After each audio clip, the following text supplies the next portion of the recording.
আমাদের বৈষম্য বিরোধী ছাত্র আন্দোলন যারা আন্দোলন অংশগ্রহণ করেছে, এই গণ অভ্যুত্থানে ফ্রন্টলাইনার্স হিসেবে কাজ করেছে, আমরা আজকে ডক্টর মোহাম্মদ ইউনূসের সাথে স্যারের সাথে কিছু বিষয় নিয়ে কথা বলতে এসেছি। ভারতের সাথে বর্তমান যে বাংলাদেশের সম্পর্ক, গতকাল আমরা দেখেছি যে আগরতলায় যে হামলাটি হয়েছে আমাদের যেই বাংলাদেশ কনসুলেটের মধ্যে, এবং রিসেন্ট যে সাম্প্রদায়িকতা ইস্যু যেটিকে বিশ্ব মিডিয়াতে দেখানো হচ্ছে যে বাংলাদেশে মাইনরিটিরা অনিরাপদে রয়েছে এবং দ্রব্যমূল্যের ঊর্ধ্বগতি, শিক্ষা, নতুন কমিশন, সংস্কার প্রস্তাবনা, এই বিষয়গুলো নিয়ে স্যারের সাথে আজকে আমাদের আলোচনা হয়েছে।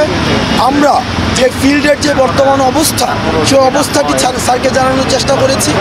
আমরা আমাদের জায়গা থেকে স্যারকে বলেছি যে বিশেষ করে প্রথমত ভারত সরকারের সাথে ফ্যাসিস্ট সরকারের যে ধরনের গোপন চুক্তিগুলো হয়েছে সেটি যেন প্রকাশ করা হয়। ফেলানি হত্যাসহ সীমান্ত যতগুলো হত্যা হয়েছে সেগুলোর জন্য বিচার নিশ্চিত করা হয়, এবং পানির যে ন্যায্য হিস্সা সেই হিস্সাটি যেন বাস্তবায়ন করা হয়, এবং আমাদের যেই বাণিজ্যিক যে সম্পর্কটি রয়েছে ভারতের সাথে সেই সম্পর্কটি যেন ন্যায্যতার ভিত্তিতে হয় এবং সেটির মধ্যে যেন ডিগনিটি থাকে। আমরা সেই বিষয়গুলো নিয়ে কথা বলেছি। আপনারা জানেন যে সিন্ডিকেটের কারণে মানুষের যে দ্রব্যমূল্যের ঊর্ধ্বগতিতে মানুষের স্বাভাবিক জীবন যে ব্যাহত হচ্ছে, মানুষ ফিল করছে যে এই যে দ্রব্যমূল্যের লাগাম টানা উচিত, মানুষের সেই আশঙ্কাটি সংখ্যাটি আমরা ডক্টর মোহাম্মদ ইউনূস স্যারকে আমরা জানিয়েছি।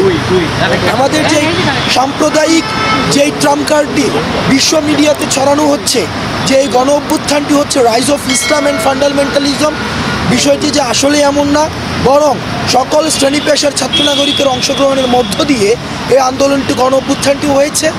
এবং আমাদের যেই হিন্দু ভাইদের সাথে বা যারা সংখ্যালঘু রয়েছে, যদিও এই শব্দটি ব্যবহার করতে আমরা আমাদের জায়গা থেকে আমরা সংকোচ বোধ করি, বাংলাদেশে প্রত্যেকেই সাম্য এবং মানবিক মর্যাদার মধ্য দিয়েই তাদের জীবন ধারণ করছে।